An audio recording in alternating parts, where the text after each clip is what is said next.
Bon, vous savez maintenant que sur notre planète, il existe des personnes que l'on appelle des psychopathes. La psychopathie ou les personnes psychopathes ont de gros problèmes de désordre émotionnel, notamment avec un manque, voire une totale impossibilité d'empathie. C'est-à-dire qu'ils sont incapables de ressentir les émotions des autres ou de se mettre à leur place. Et ils ont également des comportements antisociaux. Les psychopathes ne sont pas forcément des tueurs ou des gens complètement fous comme on peut l'imaginer. Ces personnes-là qui deviennent des tueurs ou des personnes complètement timbrées, c'est un tout petit pourcentage des personnes atteintes de psychopathie qui mènent une vie criminelle. Donc, c'est pas beaucoup. C'est un pourcentage du pourcentage. C'est-à-dire que dans la population totale, vous avez un pourcentage de psychopathes qui est déjà très petit, et dans ce pourcentage très petit, il y a un pourcentage très petit où il y a des gens qui deviennent des psychopathes comme on l'entend. Des psychopathes, il en existe dans toutes les strates de la société. Et ce comportement atypique laisse même penser qu'ils seraient très nombreux en tant que chefs de grandes entreprises, ou même parmi les politiciens. Parce qu'en fait, ils ont des comportements bien atypiques qui, justement, vont bien avec ce genre de fonction. Pas de remords, très manipulateurs, souvent très intelligents. Les psychopathes ont souvent un QI supérieur à la normale et le mettent à profit pour atteindre leurs objectifs personnels,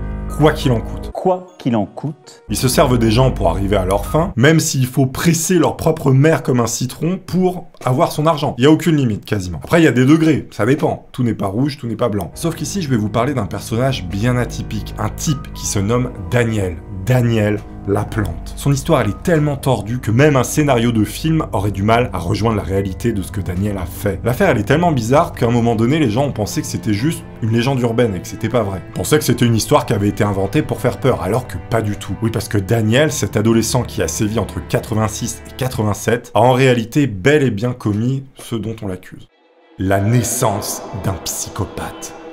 C'est tellement étrange ce qui s'est passé avec Daniel que ce ne sont même pas ses crimes en eux-mêmes qui ont fait parler de lui, mais surtout les événements qui les précèdent, qui sont eux extrêmement bizarres, du moins ce qu'il a fait. Daniel Laplante vit le jour en 1970 aux États-Unis dans la ville de Townsend. Townsend, c'est une petite ville du Massachusetts qui compte aujourd'hui environ 10 000 habitants. Pas grand-chose s'y passe, il n'y a pas grand-chose à faire. On s'y embête rapidement et il faut trouver des activités à faire, surtout pour les jeunes. Donc Daniel vient au monde ici, dans ce bout de terre états-unien, avec comme principale activité son club de chasse et pêche, tir à l'arc, son club de basket, de foot ou encore de baseball. L'enfance de Daniel, elle a été plutôt compliquée à retracer, car ce qui est notifié par la police sur des mineurs est anonymisé. Mais on sait que son père l'a plutôt traumatisé, sur absolument tous les aspects que vous pouvez imaginer. Jusqu'au plus sombre, oui. D'autres adultes ont également traumatisé le jeune Daniel, ce qui peut expliquer en partie ce qu'il a fait plus tard, mais pas tout. Et ça, c'est le grand débat. Est-ce qu'on est psychopathe ou est-ce qu'on le devient? Peut-être un peu des deux. Bref, Daniel a de grandes difficultés à l'école. Il est seul la plupart du temps et n'a pas vraiment d'amis. Les autres à l'école disaient de lui qu'il faisait peur et qu'il était même très étrange. Du coup, personne ne voulait s'approcher de lui. Il restait tout seul dans son coin. Le directeur de l'école va même l'obliger à consulter un psychiatre tellement qu'il a un comportement bizarre, en plus de son hygiène déplorable. Le mec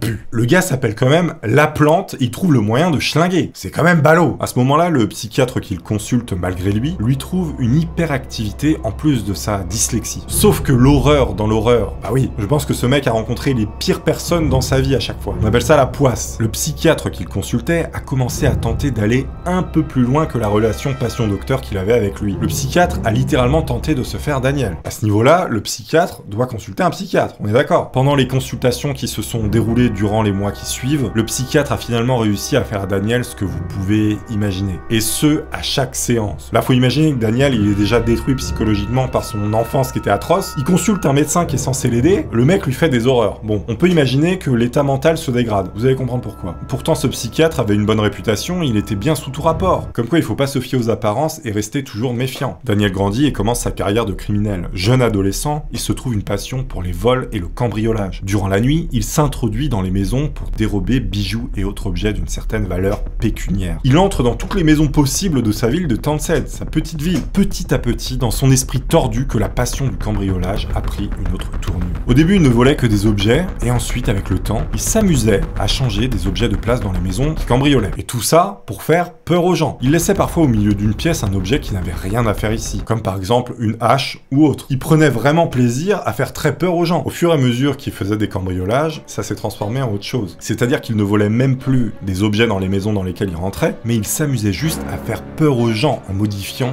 leur maison, en bougeant des objets de place et en laissant des indices étranges. Il regardait ensuite de loin la stupéfaction des locataires et prenait plaisir à terroriser les gens. Imaginez, vous descendez le matin de votre chambre, vous voyez au milieu de votre tapis du salon 10 kilos de poissons morts entassés, ou bien une cuisse de chèvre ensanglantée dans votre frigo alors que vous vouliez des chocs à pic. Personne ne met les chocs à pic au frigo, faites attention. Ça fait peur, oui, surtout les poissons. En gros, son délire, c'était de faire croire aux locataires des différentes maisons que leur habitation était en proie à des événements surnaturels, qu'en gros, il y avait des fantômes dans leur maison. C'était devenu une véritable passion. Sauf que comme vous pouvez l'imaginer, la passion ne s'est pas arrêtée là. Tout ça a continué, et tout ça a fini par empirer. Quand tout a dérapé. On est maintenant en 1986 et Daniel est toujours cet adolescent perturbé que l'on connaît. Lors d'une de ses escapades dans un domicile, il récupère le numéro de téléphone de l'habitation en question. Cette maison est habitée par 3 personnes, une petite famille composée du père et de ses 2 filles. Et c'est à ce moment-là que le plan tordu de Daniel, le plan machiavélique, il va s'enclencher. Il se met à communiquer par téléphone avec les 2 filles de cette maison, Jessica et Annie, qui ont le même âge que Daniel. Il appelle en prétextant que c'est un ami commun qui lui a donné le numéro de téléphone, soi-disant qu'ils étaient dans la même école. Et tout un tas de bobards pour accrocher les 2 filles. Visiblement, les 2 filles se prêtent à ce jeu téléphonique qu'elles pensent sans danger et continuent les multiples communications de jour en jour. Daniel, lui, il se fait passer pour un sportif plutôt beau, un grand blond athlétique. Il tente en fait de charmer ses 2 interlocutrices. Après plusieurs appels, Daniel propose maintenant qu'il se voie avec les 2 filles, ce qu'elles acceptent. Sauf que Daniel avait baratiné sur son physique. C'était un fin manipulateur et un menteur invétéré, comme le sont souvent les psychopathes. Il se met donc sur son 31 pour aller rencontrer les 2 filles comme convenu. Il enfile sa plus belle paire de Crocs ainsi que son pull Umbro et son bob Chanel chiné dans une sombre boutique pour $2. Ce qui laisse à présager que son bob est une pâle copie, mais bref, là n'est pas la question. Il s'en va donc rencontrer Jessica et Annie, qui ne vont pas être déçus. Arrivé sur le pas de la porte, il sonne. Les 2 filles ouvrent, et là, c'est la douille. Le gars déjà sentait le rat crevé. N'était pas du tout blond musclé à forts pectoraux, mais plutôt de taille réduite avec une toison capillaire approximative laissant apparaître la peau de son crâne aussi grasse qu'une friteuse McDonald's. Tout autant que ces quelques cheveux noirs qui lui restaient sur le haut de sa caboche mal formée et qui lui servaient de tête, avec lesquels on aurait pu cuire des frites tellement le sébum graisseux recouvrait les 3 bouts de paille qui lui servaient de toison encéphalique. Le mec était dégueulasse. Une arnaque totale. Là, les meufs, elles tombent des nues. Il était donc aux antipodes de la description qu'il avait faite au téléphone. La grosse disquette, comme on dit. Du coup, Jessica et Annie sont un peu interloquées de voir cette loque à la place du BG annoncé. Mais bon, sur le fait accompli, elles acceptent tout de même de passer la soirée avec lui. Ils partent ensemble à la fête foraine du coin. Le malaise, il est palpable. On le sent, il y a une odeur de malaise. Le mec est censé être un BG, c'est Quasimodo. Bon, c'est pas de sa faute, mais il a menti. Arrivé à la fête foraine, ils font quelques attractions. Daniel manque de vomir par 2 fois sur les filles. Et seulement après 1 heure, Jess et Annie décident de partir en laissant Daniel seul avec une barbe à papa qu'il n'avait pas voulu partager. Ça, c'est moi qui l'invente. Bon. Mais en fait, elles décident de partir parce que, voilà, c'est gros malaise, elles en peuvent plus, elles veulent se barrer. Mais Daniel, lui, il avait d'autres projets. Des projets bien plus sombres. En fait, avec cette première rencontre, il avait pu sonder quelques informations. Comme je vous l'ai dit, durant ce rendez-vous, Daniel avait posé des questions pour en savoir plus sur les 2 filles. Elle lui avait expliqué qu'elles vivaient seules avec leur père car leur maman avait malheureusement disparu suite à une maladie. Mais le truc très étrange, c'est que quand les 2 filles ont parlé de ça, Daniel a eu une réaction plutôt bizarre. Posait des questions sur comment elle était décédée précisément, si elle avait souffert, beaucoup de questions qui normalement ne se posent pas. Évidemment, vous ne demandez pas ce genre de choses qui sont très gênantes, hyper invasives et voilà, ça se fait pas quoi. Bah Daniel le faisait, donc elles ont trouvé ça bizarre. C'est comme s'il voulait se nourrir du malheur des 2 filles. Il demandait aussi quelles étaient les émotions qu'elles avaient eues au moment où leur mère est morte. Ce qui mit évidemment très mal à l'aise les 2 filles qui étaient déjà extrêmement mal à l'aise. Vous imaginez déjà le mec ment littéralement sur son physique et la première fois que tu le vois, il te demande de quelle couleur était ton parent décédé, s'il était plus bleu turquoise quand il est mort ou vert bouteille. Là, il y a un gros problème de communication, hein, on est d'accord. Il a pas su jauger ce qu'il pouvait dire et pas dire. Psychopathe. Il avait clairement un attrait, une sorte de passion morbide pour leur mère décédée quelques temps plus tôt. Après cet étrange rendez-vous, évidemment, les 2 filles décident de ne plus jamais revoir Daniel. Ce que l'on peut comprendre, évidemment. Quelques temps passent,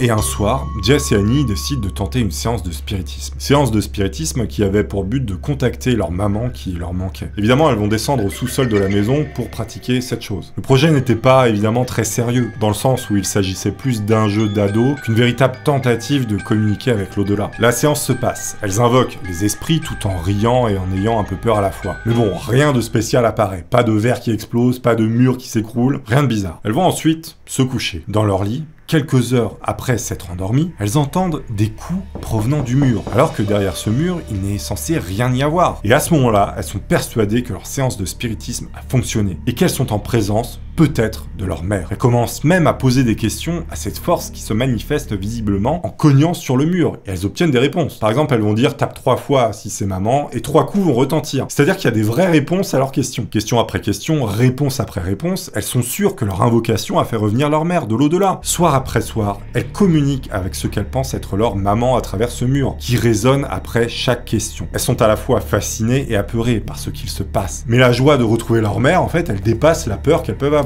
Donc elles vont continuer comme ça. Sauf que d'autres phénomènes vont s'ajouter à ça. Dans la maison, des choses disparaissent, ou alors elles se retrouvent en désordre monstrueux le matin, alors que la veille, tout était absolument rangé. Le problème, c'est qu'au bout d'un moment, les coups dans les murs empêchent de dormir correctement les filles. De plus, en revenant de l'école un jour, elles ont constaté que des meubles étaient littéralement déplacés à l'opposé de là où ils devaient être. À ce moment-là, les deux filles, persuadées d'avoir l'esprit de leur maman dans leur maison, ont finalement pensé qu'il s'agissait d'une sorte de démon. Sauf que ça, c'est ce qu'elles pensaient. Brian, le père, pensait que ses filles étaient en cause dans tous ces dérangements, qu'elles s'amusaient à déplacer les meubles et mettre le désordre, sorte de jeu. Mais Jess et Annie martelaient le fait qu'elles n'y étaient pour rien et qu'elles avaient probablement fait une bêtise en faisant cette séance de spiritisme quelques temps plus tôt. Sauf que Brian, le père, lui, il veut pas entendre parler de ça, il croit absolument pas aux fantômes et tous ces trucs. Il pense que c'est probablement à cause du décès de leur mère qu'elles ont un comportement un peu étrange. Une sorte de traumatisme qui fait qu'elles font des choses bizarres. Quelques temps passent encore et le bruit qui résonnait du mur était devenu quotidien et en quelque sorte banal pour les deux sœurs, qui n'y prêtaient plus vraiment attention. Mais en fait, elles commençaient vraiment en avoir marre parce qu'elles n'arrivaient pas à dormir. Et dès que le père arrivait dans la chambre, les bruits s'arrêtaient. Donc elles comprenaient pas pourquoi ça faisait ça. Comme je vous l'ai dit, le truc qui est bizarre, c'est que seulement les deux filles entendaient le bruit. Et ce bruit se produisait seulement dans leur chambre. Souvent quand elles étaient seules chez elles. Oui, parce que le père est rentré tard et il travaillait tard le soir. Début 1987. Jess et Annie sont dans leur salon en train de regarder la télé. Brian, lui, le père, n'était pas présent. Sauf que là, au lieu de provenir du mur, le bruit venait du dessous de leurs pieds. Comme si ça venait de la cave. Alors que normalement ça venait que de leur chambre. Ce qui a semblé extrêmement étrange pour les sœurs qui n'étaient pas habituées. Oui, parce qu'elles avaient pu penser que finalement c'était une canalisation qui buguait ou quoi que ce soit. Et là le bruit s'était déplacé. Il y avait quelque chose de bizarre. Elles sont plutôt apeurées, ce qu'on peut comprendre. Elles se dirigent donc vers la cuisine et se saisissent d'un couteau. Elles ouvrent la porte qui mène vers la cave et commencent à descendre les escaliers prudemment. Il fait extrêmement sombre, mais à la lueur de l'ampoule, elles aperçoivent quelque chose sur le mur de la cave. Et elles voient écrit comme avec du sang un message écrit sur le mur. Et il est marqué « Je suis dans ta chambre, viens me trouver ». Donc là, réaction normale, peur. À ce moment-là, évidemment, les deux filles se mettent à courir et sortent immédiatement de la maison avec probablement la plus grande peur de leur vie. Elles courent vers le premier voisin chez qui la lumière est encore allumée et lui expliquent la situation. Elles vont attendre là le temps que le père revienne. Terrorisées évidemment parce qu'elles viennent de voir. En même temps, c'est plutôt cryptique de voir un message écrit en lettres de sang entre les jambons et le vin de ta cave. Quand leur père revient, elles vont expliquer ce qu'il s'est produit. Mais le père, encore une fois, n'y croit absolument pas et il les accuse encore une fois d'en être les auteurs. Cependant, elles échappent à une punition car ils pensent qu'elles font cela encore une fois suite au traumatisme causé par la perte de leur mère. Le père, il est hyper cartésien, il croit pas à toutes ces conneries. Et il va peut-être avoir raison d'ailleurs. On va voir. Durant plusieurs semaines, plus rien ne se passe. Et là, un soir, les coups retentissent à nouveau. Cette fois-ci, non pas de la cave, mais en provenance de leur chambre. Alors que les deux filles étaient seules dans le salon, ce qui s'était jamais produit. Normalement, les bruits retentissaient quand elles étaient dans la chambre, mais très rarement dans le salon, et la seule fois, c'était quand il y avait eu les bruits à la cave. Elles montent avec prudence pour aller voir ce qu'il se passe. Elles ouvrent doucement la porte de leur chambre. Et là encore, une vision d'horreur. Une fois encore, en lettres supposées de sang est inscrit sur leur mur « Je suis de retour, trouve-moi si tu peux ». Réaction normale, peur extrême. Et ce qui est fou, c'est que toute cette histoire est véridique. Bref, encore une fois, les filles se réfugient chez le voisin. Cette fois-ci, les filles disent à Brian le père de passer directement chez eux, alors que les filles sont encore chez le voisin. Brian revient chez lui et constate immédiatement ce que les filles lui ont décrit au téléphone. Il va ensuite chercher ses filles chez le voisin. Mais les filles lui disent « Retourne-y seul, tu vas voir ». Elles sont persuadées qu'il va se produire autre chose. Là, Brian constate que dans ce laps de temps où il est allé chercher ses filles, la maison a été mise en désordre. Et une nouvelle inscription qui n'était pas là la première fois est apparue en lettres de sang. sang sur le mur. En lettres de soi-disant sang, on suppose. Il est écrit en rouge sur le mur de la chambre de ses filles, épouse-moi. Alors le père qui voit ça, déjà, bon, énervement et peur. Et c'est là que ça va partir un petit peu en film d'horreur. Il se retourne pour sortir de la chambre de ses deux filles. Et là, il voit un jeune homme planté au beau milieu d'une pièce. Il est habillé en femme, mais pas avec n'importe quel vêtement. C'était les vêtements de la mère décédée. Et dans sa main, il tient une petite hache. Je sais pas si vous pouvez imaginer la sensation qu'a pu ressentir le père à ce moment-là, mais j'aurais pas aimé être son falzar. Brian tenta d'attraper le jeune homme pour tirer au clair cette histoire complètement folle, et plutôt flippante, qui durait depuis des mois. Mais le garçon plus rapide réussit à s'extirper de la vue de Brian, et il disparaît subitement. Brian, il fait le tour de la maison, mais rien. Le jeune garçon déguisé avec le vêtement de sa femme et une hachette à la main a disparu, il s'est volatilisé, comme s'il s'était évaporé. Ce détail, il est très important, comme si il s'était évaporé. Brian appelle immédiatement la police, évidemment. Elle constate que les messages écrits sur les murs étaient en fait écrits avec du ketchup et non du sang. Et ça n'en reste pas moins extrêmement bizarre. Des fouilles dans la maison sont faites immédiatement pour vérifier s'il n'est pas toujours là. Et là, la police, en fait, elle va pousser un placard et elle va constater qu'il y a un renfoncement. Du moins qu'il y a une porte. Une porte qui n'était pas indiquée sur le plan de la maison. Le policier ouvre la trappe qui cachait ce trou dans le mur. Et là, il trouve Daniel. Daniel en position fétale qui tentait de se cacher ici. La police embarque donc le jeune homme pour l'interroger. Une fois Daniel embarqué, une fouille approfondie est faite. Il constate que ce trou derrière le placard avait été fait par Daniel. Mais le pire, c'est qu'il avait creusé des trous entre les parois pour avoir accès derrière tous les murs de la maison et toutes les pièces. Il avait créé des judas, des petits trous dans chaque pièce, du moins dans chaque cloison de mur de chaque pièce derrière, afin de pouvoir observer les deux filles n'importe où dans la maison. Durant des mois, il a donc squatté les murs et observé les deux filles à travers les cloisons. Il vivait littéralement dans les murs de la maison. Il s'était créé un réseau à travers, en fait, le vide sanitaire pour espionner ces deux victimes. Grâce à son réseau qu'il avait créé dans les murs, il pouvait les terroriser comme il voulait. Apparemment, il s'était habillé avec les vêtements de la mère pour faire croire aux deux filles que le fantôme de leur mère était revenu. Alors attendez, je crois que Daniel n'a pas pensé que les vêtements ne suffisaient pas pour faire penser que tu étais une autre personne. Surtout avec son visage de psychopathe. Il aurait dupé personne, faut arrêter. Ah mais vous imaginez, les deux filles, elles voient Daniel habillé en leur maman et elles pensent que c'est leur maman. Ça marche pas. Daniel avait vraiment un grain. Il ne s'est pas arrêté là.